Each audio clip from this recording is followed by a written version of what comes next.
నేను గెలిచిన తర్వాత ఇవాళ నేను మీరు అన్నట్టు ఇలా అన్నట్టు పేపర్లు రాసిన లేదో శాండు మైను ల్యాండ్ అని రాసిన దానికి కూడా జవాబు చెప్తాను.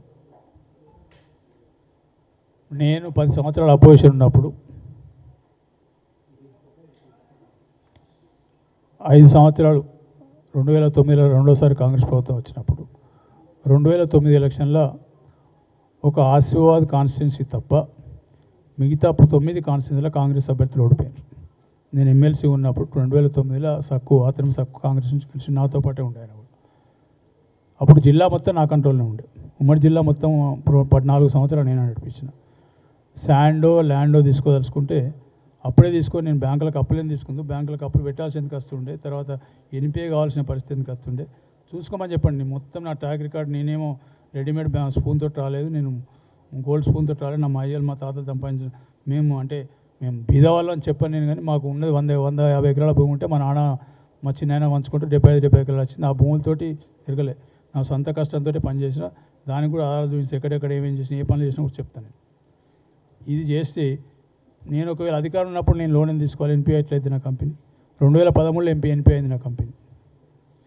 దానికి నేను ప్రభుత్వాన్ని వాడుకోవడానికి చెప్పడానికి చెప్తా మీకు. ఇలా బిల్డింగ్లు కనబడితే చూసుకొని రవి. 2010లో 2008 లేమన్ బ్రదర్స్ తర్వాత రియల్ ఎస్టేట్ మార్కెట్ డౌన్ అయిన తర్వాత ఇన్ఫ్రాస్ట్రక్చర్ పోదామని చేసినాను. ఇన్ఫ్రాస్ట్రక్చర్ పోయినప్పుడు నేను లాస్ అయిన డబ్బులు దాదాపు 150-170 కోట్ల దాకా పవర్ ప్రాజెక్ట్స్ అరుణాచల్ పెట్టి మొత్తం పెయిన్ ఒక్కటి కూడా రాలేదు. తర్వాత యూపీలో ఇన్ఫ్రాస్ట్రక్చర్ ప్రాజెక్టులు 3-4 జైళ్ళు కడదామని చేస్తే అందులో ప్రైజ్ ఎస్కలేషన్ క్లాజ్ వాళ్ళు ఇంప్లిమెంట్ చేయడంతో ఆడొక 120 కోట్లు పోయినాయి. ఆ తర్వాత ఇన్ఫ్రాస్ట్రక్చర్ ఇక్కడ కూడా చేసినాను. అప్పుడు కిరణ్ కుమార్ రెడ్డి గారు ముఖ్యమంత్రి, రోషయ్య గారు ముఖ్యమంత్రి ఇక్కడ చేసిన 15 స్కూళ్ళు, సోషల్ వెల్ఫేర్ రెసిడెన్స్ స్కూళ్ళు దాదాపు 130-135 కోట్ల ప్రాజెక్ట్ నేను చేసినాను. అందులో నేను గవర్నమెంట్లో ఉన్నా. రోషయ్య గారు నేను చెప్పినా చేస్తారు, కిరణ్ కుమార్ గారు నేను చెప్పినా చేస్తారు. అయినా నేను కాంప్రమైజ్ కాలే. 9.1% లెస్కు తీసుకుని చూసుకోండి మీరు. టెండర్స్ రెసిడెన్స్ స్కూల్స్ టెండర్ 2010లో 9.1% లెస్కు నేను ఎమ్మెల్సీ ఉండి తీసుకొని ఫేక్ వర్క్ చేసి గాలి వర్క్ చేసి బిల్ రాయించుకోలే. ఇలా అడ్రస్ కూడా చెప్తా, స్కూల్లో అట్టే ఉన్నాయి. ఇలా కూడా చూసుకోండి. 2013లో వాళ్ళకి హ్యాండ్ ఓవర్ చేసిన. 13 సంవత్సరాలు అయింది. ఆ వర్క్లు ఎక్కడైనా చిన్న క్రాక్ బీక్ ఉంటే చెప్పండి, నేను అక్కడికి. ఇక్కడ గౌలితోటి ఉన్నది స్కూల్ ఒకటి, వికారాబాద్ ఉన్నది, వికారాబాద్ పక్కకి ఇంకో స్కూల్ ఉంటుంది, మన జైరాబాద్ ఒకటి ఉన్నది, ఇంకోటి మన ఊరు మర్చిపోయినాం కానీ పటంచెరు అవతల ఒకటి ఉంటుంది, రమాయంపేట ఒకటి ఉన్నది, తోగుట్టలో ఒకటి ఉన్నది, ఖమ్మంలో ఒకటి ఉన్నది, మహబూబ్నగర్లో ఒకటి ఉన్నది, కర్మేళ్ళ గోదావరి రామగుండం ఉన్నది, తర్వాత ఖమ్మం టౌన్లో ఉన్నది, ఇంకో స్కూలు మన ఉమ్మడి వరంగల్ జిల్లాలో తొర్రూరు ఉన్నది, కర్నూలు జిల్లాలో రామగుండం ఉన్నది, మా జిల్లాలో లక్షపేట ఉన్నది, జైపూర్ చెన్నూరు కాన్స్టిట్యూన్సీ జైపూర్ ఉన్నది. ఈ 15 స్కూళ్ళు చూసుకొని నేను కాంప్రమైజ్ 10% ఎక్సెస్ చేసుకోవాలి. 9.1% లెస్ చేసుకొని చూసుకోండి. నేను ప్రభుత్వాన్ని వాడుకొని చేసుకోవాలంటే అవన్నీ చేసుకుంది. అప్పుడు నేను చేసుకోలేదు. నా కష్టం మీద నమ్ముకున్నాను, నేను చేసుకున్నాను. ఇక మిగిలింది శాండు ల్యాండ్ అన్నారు. ఇల్లు శాండు ఉమ్మడి జిల్లా నా కంట్రోల్ ఉన్నప్పుడు నేనేం చేసుకుంటే మొత్తం అందరికీ చెప్తారు. ఇవాళ అన్ని కనబడే సత్యాలు నేను చెప్పడం అవసరం లేదు. నేను ఒకవేళ చేసుకుంటే అప్పులేం చేసుకుంటా. బ్యాంకులో అప్పులు ఎన్పిఐ ఎందుకు అయితే నాకు ఎన్పిఐ కాదు కదా, ఎన్పిఐ అయింది, అఫీషియల్గా అయింది. మేము అప్పు కట్టినాయి. ప్రతి పైసా స్టేట్మెంట్ డేట్ వైజ్ ఉన్నది. ఇక్కడ ఏమేమి చేసినాం, అప్పుడేం చేసినాం, ఇప్పుడేం చేసిన స్టేట్మెంట్ ఉన్నది. ఇప్పుడు కట్టిన 150 కోట్ల 32 లక్షల రూపాయలు, 75 కోట్లు ఒకళ్ళ దగ్గరికి వెళ్ళి ఒక కంపెనీకి వెళ్ళి 70 కోట్లు ఒక ఫార్మ్లోకి వెళ్ళి తీసుకున్నాం. ROCలో ఛార్జీలు ఉన్నాయి, మీరు చూసుకోవచ్చు. దాంట్లో ఏం ప్రాబ్లం లేదు. రిజిస్టర్ ఆఫ్ కంపెనీ ఛార్జీలు చూసుకోవచ్చు. ఇక మిగిలింది అప్పుడు ఉమ్మడి జిల్లా ఉన్నప్పుడే నేను చేసుకోలేదు. ఇప్పుడైతే నేను ఓన్లీ కాన్స్టిట్యున్సీకి ఎమ్మెల్యేని, ఒక కాన్స్టిట్యున్సీకి మాత్రమే ఎమ్మెల్యేని. నేను ఒక కాన్స్టిట్యున్సీకి ఎమ్మెల్యేలా ఇవాళ ఛాలెంజెస్ చెప్తాను. నా కాన్స్టిట్యున్సీలో శాండ్ క్వారీ లేదు. నా కాన్స్టిట్యున్సీలో మంచిర్యాల కాన్స్టిట్యున్సీ శాండ్ క్వారీ లేదు నా దగ్గర. శాండ్ క్వారీలు పక్క కాన్స్టిట్యున్సీ ఉన్నాయి. డైలీ 300 నుంచి 600 లారీల శాండ్ పోతే చూసుకోండి, అవి చేసుకోండి. నా దగ్గర శాండ్ క్వారీ 2 ఉన్నాయి, చిన్నవి. అవి ఓన్లీ ట్రాక్టర్ ద్వారా, ఓన్లీ లోకల్ దానికోసం. మరి శాండ్ ఎవరు చేసిండ్రు, మైన్ ఎవరు చేసిండ్రు. ఇక చెరువులను చూపించమని చెప్పండి. వాళ్ళు మాట్లాడు పేగలో రాసుడు ఇవన్నీ వల్లే విడిచిపెట్టేది లేదు. ఖచ్చితంగా నేను డిఫర్మేషన్ ఫైల్ చేస్తున్నాను. అందరికీ సాక్షి పేపర్ ఫైల్ చేస్తున్నా. ఎవరైతే బేగ్ చేసినో ఫైల్ చేస్తున్నా. ఇంకొకటి, ఇది మీకు సింపుల్ ఉదాహరణ చెప్తున్నాను నేను. ఇంకొకటి, ఎన్నికలు అయిన తర్వాత ఎవరైతే అభ్యర్థి నా మీద ఓడిపోయిన బీజేపీ అభ్యర్థి ఓడిపోయినాక ఎన్నికల పిటిషన్ వేసాడు. నాకు మలేషియాలో అకౌంట్ ఉన్నాయని చెప్పి 300 ఎకరాల ల్యాండ్ ఉందని చెప్పి వేసిండు. వేసిన తర్వాత నేను వకాలత్ ఫైల్ చేసిన తర్వాత దాన్ని ఫేస్ చేసే దమ్ము లేక ఇంతవరకు కేసు కనీసం లిస్టింగ్ కూడా చేయించాలి. ఈ అలిగేషన్స్ అన్నింటికి ఎందుకంటే ఇవన్నీ ఆధార్ కావాలి, గట్టిగా మాట్లాడితే కాదు కదా. తర్వాత పేపర్లో కూడా రాసిండ్రు ఏదో మన ఇది హాంకాంగ్లో అకౌంట్ ఉందట, ఇంకోటి మూడు దగ్గర పెట్టిన హాంకాంగ్ ఒకటి,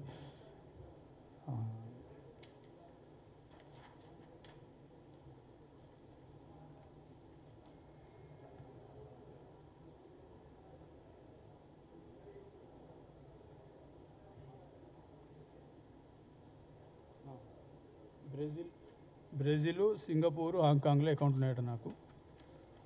ఐఎమ్ ఛాలెంజింగ్ ఇవాళ వాళ్ళు బీజేపీ ప్రభుత్వం తీసుకురమ్మని చెప్పండి. దాంట్లో అకౌంట్లో డబ్బులు ఎంత ఉన్నా, మన మలేషియాలో ల్యాండ్ ఎంత ఉన్నా కూడా తీసుకురమ్మని చెప్పండి. తీసుకొస్తే ఇవాళ మీ ద్వారా నేను చెప్తాను, తీసుకురమ్మని చెప్పండి. వాళ్ళు బీజేపీ వాళ్ళు అధికారం ఉన్నారు, వాళ్ళకే దొరుకుతాయి మాకన్నా ఎక్కువ. తీసుకొస్తే దాంట్లోకి వెళ్ళి 1/3 ట్యాక్స్ కట్టాల్సి వస్తే ట్యాక్స్ కడితే మిగిలిన సగం ఇస్తా అని చెప్పండి. వాళ్ళకు 10 కోట్లు ఉంటే 3.5 కోట్లు ట్యాక్స్ కట్టాల్సి వస్తుంది, 3,30,00,000. మిగతా 6,70,00,000కి వెళ్ళి ఇద్దరం శరీరం సగం వాళ్ళకు మీ ద్వారా ఆఫర్ ఇస్తాను, రమ్మని చెప్పండి, తీసుకురమ్మని చెప్పండి. ప్రూఫ్లు సిద్ధంగా ఉన్నా నేను. ఇక మిగిలింది దీని వెనుక ఎవరినో నాకు తెలుసు. అది కూడా మా జిల్లా ప్రతినిధులే, ఉమ్మడి ఆదిలాబాద్ జిల్లా ప్రజాప్రతినిధులే చేసిన కార్యక్రమం. ఇది ఎందుకు చేస్తున్నారంటే క్యాబినెట్ గురించి వచ్చిన ప్రతిసారి దాని ముంగట ఒక నెల రోజుల ముందు నుంచి తాపకోటి ఇది ఒకటి పేపర్లో ఈ గొడవ వేయడం జరుగుతుంది. ఈసారి ఇది కూడా వేసి ఇది కొత్త ఏం కాదు, చాలా సంవత్సరాల నుంచి నడుస్తుంది. నేను అపోజిషన్ ఉన్నప్పుడు కూడా ఇట్లా బ్యాంకులో ఎగ్గొట్టిండ్రు, అప్పుడే ఎగ్గొట్టినాను, ఇప్పుడు కడితే కట్టిండ్రు, ఎక్కడ సంపాదించినట్టు. మరి ఎగ్గొట్టుడు కరెక్టా, కట్టుడు కరెక్టా, నేను తెచ్చింది ఎక్కడైనా క్యాష్ చేసిన. ఇక మిగిలింది అలిగేషన్. శాండ్ అయితే నాకు అక్కడ క్వారీ లేదు. ల్యాండ్స్ మొత్తం ప్రెస్ వాళ్ళు రండి, మొత్తం చూసుకోండి. మంత్రాల కాన్స్టిట్యూన్సీ ప్రతి అంగళం చూసుకోండి. మీకు ట్రాన్స్పోర్ట్ నేను అరేంజ్ చేస్తా, అకామిడేషన్ నేను అరేంజ్ చేస్తా. నేను రాను, మా వాళ్ళు ఎవరు రారు. మీరు మొత్తం జనరల్ ప్రజల దగ్గరకు ఎక్కడెక్కడ చెక్ చేసుకోండి. దేనికైనా సిద్ధం ఉన్నా. ఒకవేళ ఏదైనా ప్రూవ్ అయితే ఇదే ప్రెస్ మీట్లో చెప్తాను, నేను రాజీనామా చేసిపోతాను. ప్రూవ్ కావాలి. అనాధారంగా ఆధారం లేకుండా మాట్లాడే దానికి వాల్యూ లేదు. నోటికి నాలుగే ఎటుపడతారో తిరుగుతాను ఇష్టమని మాట్లాడితే కాదు. నేను ఎన్నడూ ఇంతవరకు ప్రెస్కు బయటకు వచ్చి మాట్లాడను. ఎప్పుడూ నా కాన్స్టిట్యూన్సీ మందం సంబంధించిన సబ్జెక్టులు మాట్లాడే తప్పితే బయట మీరు ఎవరిని ప్రెస్సులు అడిగినా ఎన్నడూ మీకు మేము ఇది రాలేదు, ఎన్నడూ కూడా జవాబు ఇవ్వాలి. పార్టీ ఎవరికి కావాలో పని వాళ్ళు చేస్తే నా పని నేను చేసుకుంటూ పోయాను. మిగతా లెక్క పేపర్ల పబ్లిసిటీ కోసం లేకపోతే టీవీలో పబ్లిసిటీ ఎన్నడూ నేను మాట్లాడు. ఇవాళ నా మీద డైరెక్ట్ అలిగేషన్ చేసింది కాబట్టి నేను మాట్లాడాల్సి వచ్చింది. ఇది మాట్లాడుతున్నా, దీనికి ఈరోజు మాత్రం విడిచిపెడతా అని చెప్పడం లేదు. ఖచ్చితంగా దీన్ని ఈ కుట్ర మొత్తం కాన్స్పిరసీ జరిగిందంతా నాకు అగనెస్ట్ మా ఉమ్మడి జిల్లా ప్రజాప్రతినిధులే మంచి స్థానాలలో చేసింది. నాకు ఏం డౌట్ లేదు. తప్పకుండా ఇవాళ కాబట్టి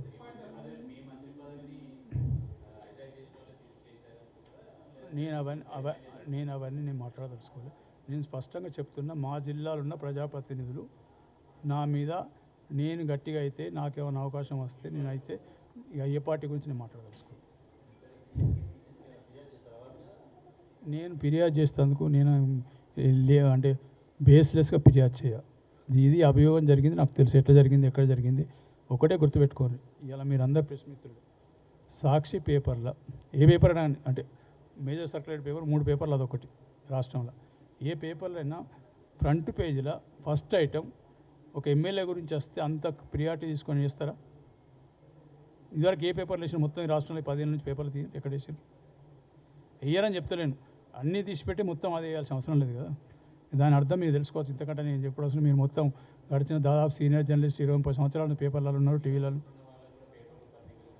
వాళ్ళ పేపర్లు అయితే వాళ్ళే రాయించారని చెప్తారని డౌట్ ఉంటుంది. దాంట్లో సందేహం, దాంట్లో అది పూర్తిగా వాళ్ళ పేపర్లు వాళ్ళ టీవీలో వచ్చింది అనుకోండి, ఏమంటారు? వాళ్ళకి ప్రేమ్ సార్ కావాలని చెప్తున్నా వాళ్ళ మీద చెప్తారు. ఇక అదంతా నేను నాకు ఉన్న నా మీద ఉన్న అలాగే ఉపయోగాలకు కిరణ్ అవన్నీ లిస్ట్ తయారు చేయండి. ఇప్పుడు నేను చెప్పిన కాగితాలని ప్రతి కాగితం లిస్ట్ తయారు చేసి ప్రతి సీరియల్ క్రొనాలజికల్ పెట్టి నేను ఇవాళ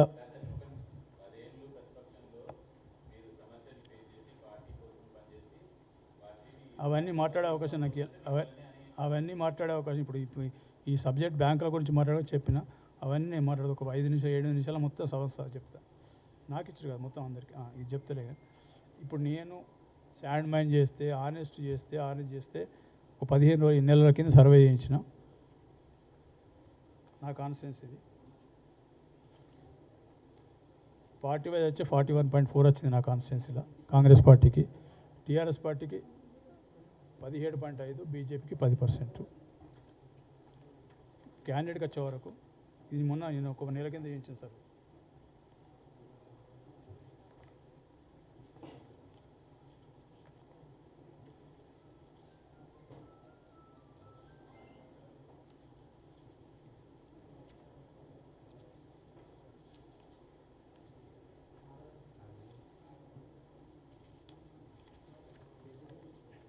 క్యాండిడేట్కి వచ్చేవారు 77.2% వచ్చింది నాకు.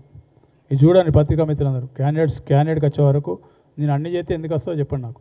ఈ రాష్ట్రంలో ఎక్కడ వచ్చిందో చెప్పండి. ఇది 77.2% నాకు క్యాండిడేట్కి వచ్చింది. బీజేపీలోకి ఎంత వచ్చింది? టీఆర్ఎస్కు 9.5 క్యాండిడేట్కి వాళ్ళ యాజ్ ఏ క్యాండిడేట్గా. బీజేపీకి 6% ఉన్నది. ఇక మిగతా నాట్ డిసైడ్ 4% ఇవన్నీ ఉన్నాయి. ఇది వాస్తవమైన సర్వే, శాంపుల్ చేయించింది. సరే అది చేయించాల్సిన అవసరం నాకు.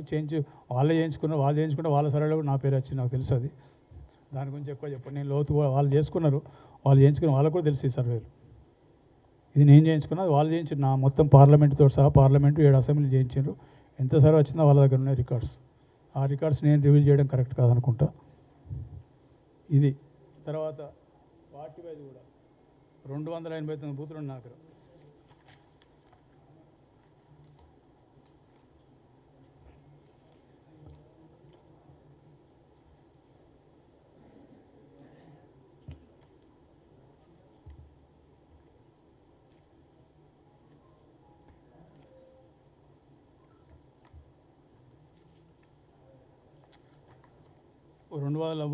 బూతులు 89 బూతులు ఉన్న దగ్గర.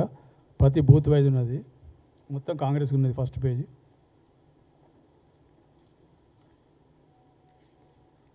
రెండో పేజీ కూడా కాంగ్రెసే ఉన్నది. మూడో పేజీలో 2 బూతులలో బీఆర్ఎస్ ఉన్నది. రంగపేట విలేజ్ ఒకటి, తర్వాత తిమ్మాపూర్లో ఒక బూతు. ఇప్పుడు ఎవరు ప్రత్యర్థితో ఎవరెవరు కలిసిండ్రు, ఎవరు లోపల కలిసిండ్రు, ఎవరు బయట కలిసిండ్రు, దాని గురించి నాతో ఎందుకు మాట్లాడిస్తారు? సమయం రానున్న కాలంలో అన్నీ బయటకు వస్తాయి. కొంచెం వెనుక ముందు ఎలక్షన్ దగ్గరకు వచ్చినా కూడా ఎవరెవరితో కలిసిండ్రు, ఎవరెవరితో కుట్రలు చేస్తారు, అన్నీ బయటకు వస్తాయి. దాని గురించి నేను చెప్పాల్సిన అవసరం లేదు, మీరే రాస్తారు కొద్ది రోజుల తర్వాత.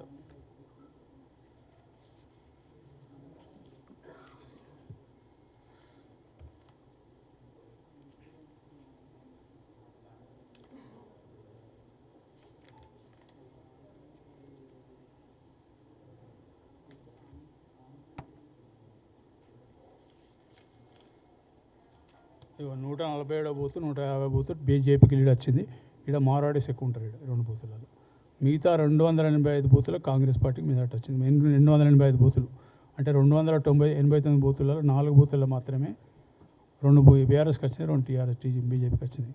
నేను అంత అబద్ధం చేసి మొత్తం దోసుకొని మీద పడి దోసుకున్నా, లేకపోతే గుంజుకున్నా, ఇంకేం చేసినా, బెదిరించినా కూడా ఇదైతే రాదు కదా. దీన్ని నేను చెప్పడం అవసరం లేదనుకుంటా. ఇక మిగిలింది మిగతా కార్యక్రమాలు కూడా ఉన్నాయి చెప్పాల్సినవి.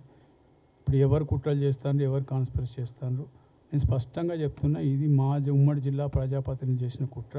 దీనికి ప్రతి పేపర్, ఎందుకంటే ఇది సపరేట్, రాజకీయం సపరేటు, బ్యాంకులు సపరేట్. కాబట్టి బ్యాంకులకు మీకు సంబంధించిన మటుకు ప్రతి ఆధారం వాళ్ళు నా మీద ఏవైతే అలిగేషన్ చేసినారో 450 కోట్లు అనే విషయాన్ని నేను 450 కోట్లు శాంక్షన్ అన్నమాట వాస్తవం.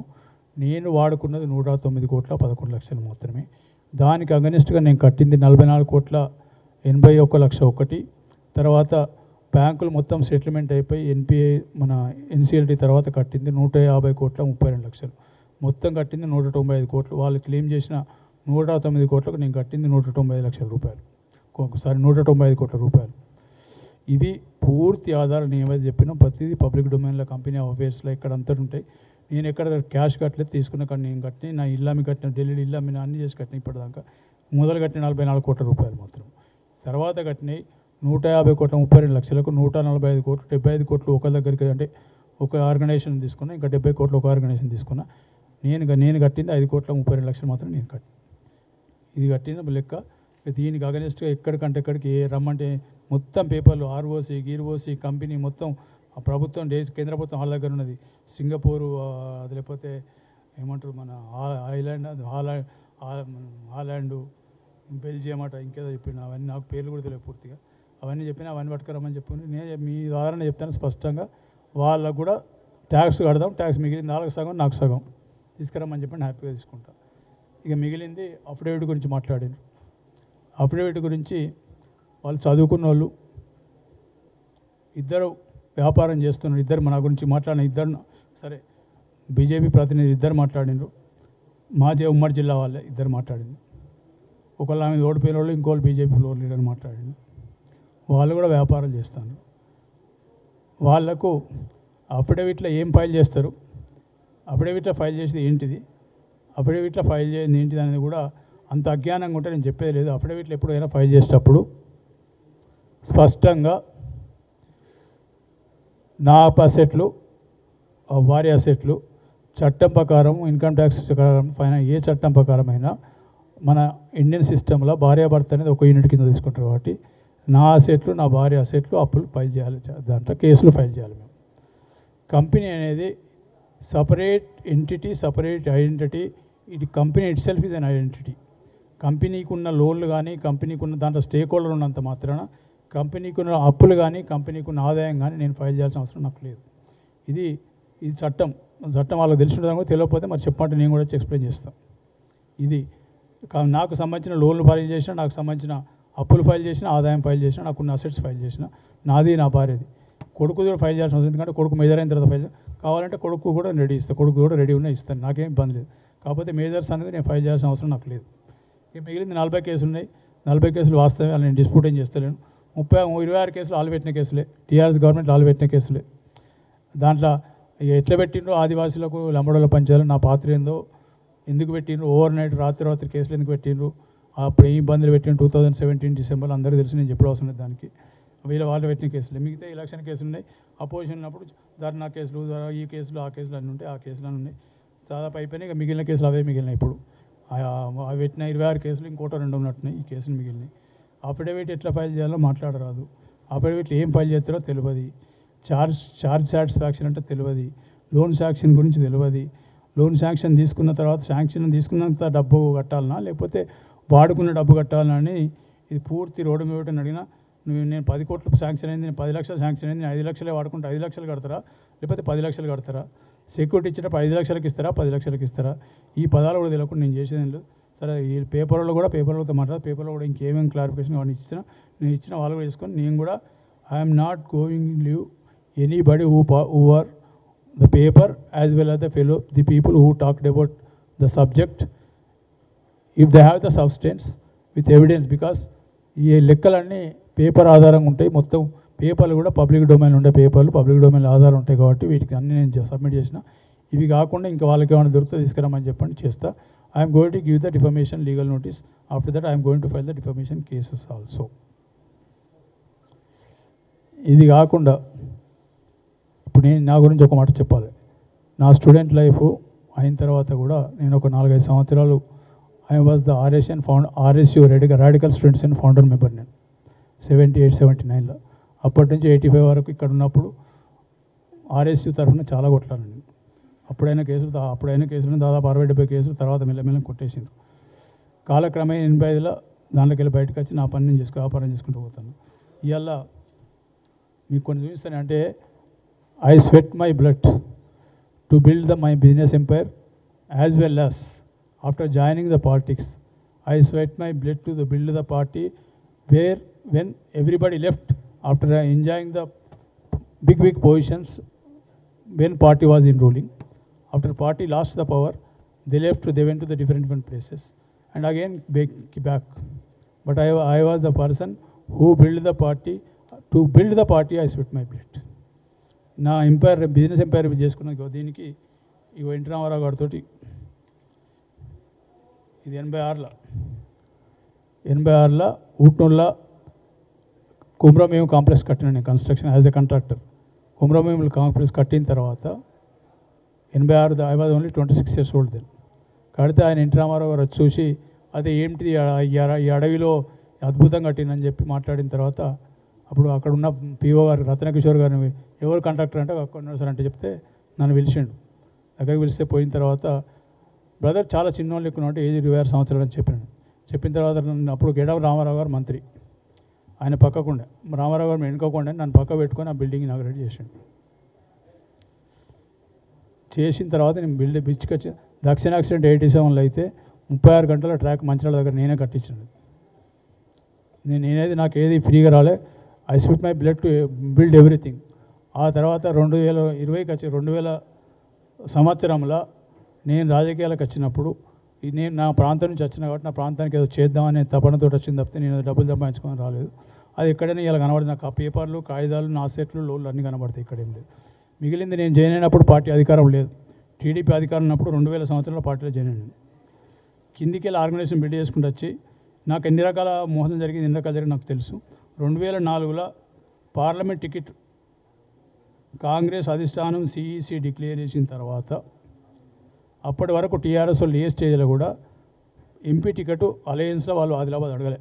నాది డిక్లేర్ అయిన తర్వాత ఏ పెద్ద మనుషులు ఎవరెవరు దాన్ని కట్ చేసిండ్రు, ఎవరు నన్ను కట్ చేసిండ్రు నాకు తెలుసు అవన్నీ. ఆ తర్వాత టీటీడీ బోర్డు మెంబర్ చేసిన నేను. చరిత్రాత్మకమైన 2 నిర్ణయాలు తీసుకున్న బోర్డు మెంబర్గా ఉండి నేను అందరూ అగెనిస్ట్గా తీసుకున్న నిర్ణయాలు. 1000 కాల మండపం కట్టాలంటే నేను ఖచ్చితంగా ఒప్పుకొని చెప్పిన, డిఫర్ అవుతా అని చెప్పిన, దాన్ని కట్టనివ్వలేదు. నేను వ్యతిరేకంగా వేసిన కాబట్టి అది ఆగిపోయింది ఆడ. ఇలా గుడి మంచిగా ఉంది ఆడ. ఆ తర్వాత అప్పుడు దీదెన్ సీఎం రాజశేఖర రెడ్డి గారు సరే రోప్వే కడితే బాగుంటుందని ఆలోచనతో రోప్వే కూడా అదిగా నేను అగెనిస్ట్ చేసిన. ఆ 2 రాకుండా కాపాడిన టీటీ బోర్డు నుండి. టీటీడీ బోర్డు మెంబర్కు కుటుంబ సభ్యులకు నాకు కలిపి 6 ఫ్రీ దర్శనాలు ఉంటాయి. ఉన్నప్పుడు ఎక్కనాడు ప్రతి రూపాయి కట్టిన నేను. ఇవాళ కూడా అవకాశం ఈరోజు పోయినా కడతా నేను. వాళ్ళు వెహికల్ ఇస్తారో ఆ వెహికల్ కూడా పేమెంట్ చేస్తాను నేను. ఫ్లైట్ టికెట్లు ఇస్తారు, ఫ్లైట్ టికెట్ కూడా ఒక్కడు కూడా రూపాయి తీసుకోవాలి. ఇది నా టీటీడీ చరిత్ర.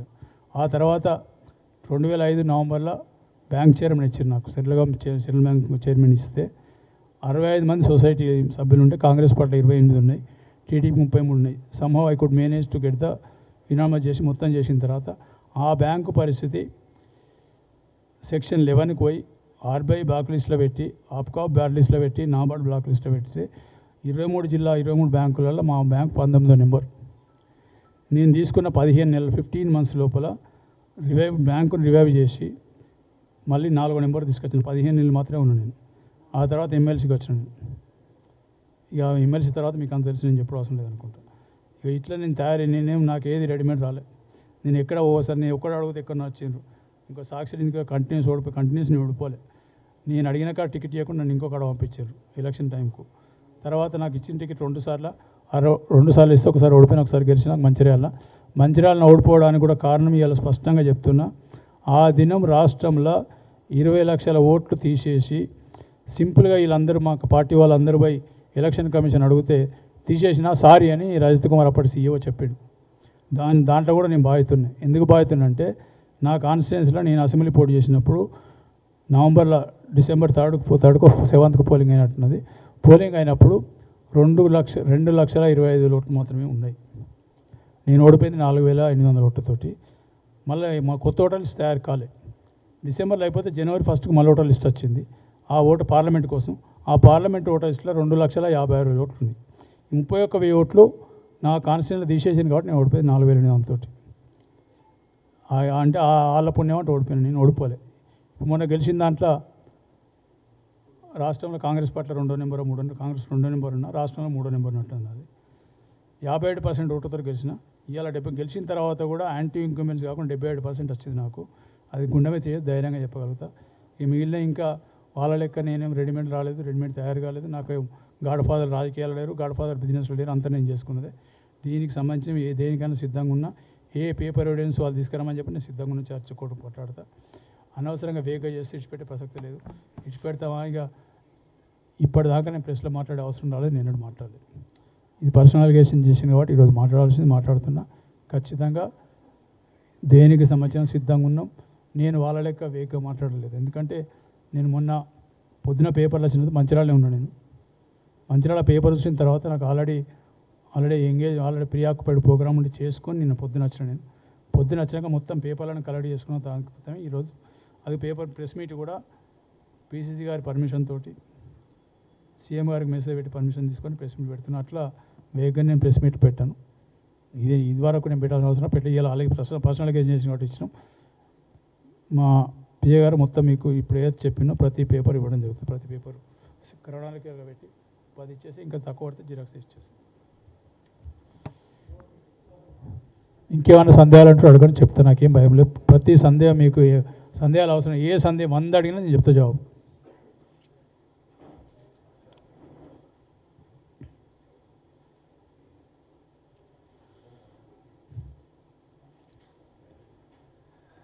ఇంకోటి ఏంటంటే ఒకటే లాస్ట్ పాయింట్ చెప్తా. మా ఉమ్మడి జిల్లాలో 10 అసెంబ్లీలు ఉంటాయి. 10 అసెంబ్లీలో కాంగ్రెస్ మొత్తం మొన్న పోటీ చేసినప్పుడు నేను ఒక్కనే కాంగ్రెస్ అని, మిగతా 9 మంది ఐదర్ హైబ్రిడ్ ఆర్ పారాచూటర్స్.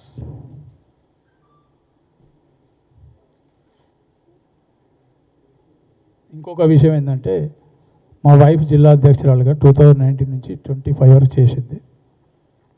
మంచిర్యాల జిల్లాలో 3 పూర్తి కాన్స్టిట్యున్సీలు ఉన్నాయి. బెల్లంపల్లి, చెన్నూరు, మంచిర్యాల. ఖానాపూర్ కాన్స్టిట్యున్సీలో ఒక మండలం ఉన్నది, జన్నారం మండలం. ఈ 4 కాన్స్టిట్యున్సీలు మాత్రమే కాంగ్రెస్ గెలిచింది ఆ జిల్లాలో. ఉమ్మడి జిల్లాలో 10కి వెళ్ళి గెలిచిన ఈ 4 కాన్స్టిట్యున్సీలే. దాన్ని బట్టి మీరు అర్థం చేసుకోవచ్చు కాంగ్రెస్ పార్టీకి మీ కాంట్రిబ్యూషన్ ఎంత చేసినాం, ఎట్లా కలిసి మరి మిగతా దగ్గర గెలవలేదు.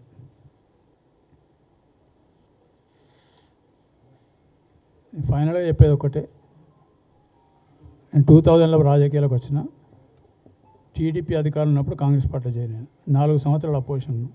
10 సంవత్సరాలు కాంగ్రెస్ ప్రభుత్వం ఉన్నాం. మళ్ళీ 10 సంవత్సరాలు టీఆర్ఎస్లో అపోజిషన్ ఉన్నాం. ఎన్నడూ కూడా ఇంచు కూడా తగ్గకుండా బరాబర్ పోరాటం చేసినా, కొట్లాడుకున్నాం. ఇక ఇప్పుడు ఎక్కడెక్కడ కూడా పోతాను, మళ్ళీ జిల్లాలంతా మీరు నాశనం అయిపోతే మళ్ళీ ఏమవుతారో ఇంకోటి అవుతారో నేను చేస్తున్నారు. ఈ ఊకదంపుడు మా ఉపన్యాసాలకు లేకపోతే అలిగేషన్లకు భయపడేది. అలిగేషన్లు ఒకవేళ నేను తప్పు చేసి ఉంటే అందరి ముంగట ఈ తప్పు చేసిన ఒప్పుకుంటే భయపడేది లేదు. నేను భయపడే ప్రసక్తే లేదు. ఎవరు కూడా భయపడను. ఇంతవరకు తల వంచే ప్రసక్తి కూడా రాదు. తల వంచే పరిస్థితి వచ్చినా నేను ఈ లోకం మీద భూమి మీద మాత్రం ఉండాలి.